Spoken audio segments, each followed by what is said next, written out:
Hi ළමයි මේ ඉතින් මම පළවෙනි වතාවට මුහුණ දෙන අත්දැකීමක්. මේ කේක් එක මං හදපු එකක් නෙවෙයි. දුර ඉන්න කෙනෙක් දුරකින් මෙහාට හදාගෙන ආපු කේක් එකක්. ඉතින් ඒක ගේනකොට වැටිලා ඩැමේජ් වෙලා. කේක් එකට නම් මුකුත් වෙලා නැහැ. අයිසින් එක ගන්නම දෙයක් නැහැ.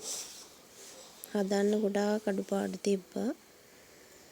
ඉතින් මගේ වෙනදා කේක් ගන්න නංගි කෙනෙක් එයාගේ මේ නෑදෑ කෙනෙක්ට තමයි මෙහෙම වෙලා තියෙන්නේ. ඉතින් අරගෙන ඇවිල්ලා ඇහුවා අක්කේ මෙන්න මෙහෙම දෙයක් වෙලා මේ පුළුවන් ද හදලා දෙන්න කියලා.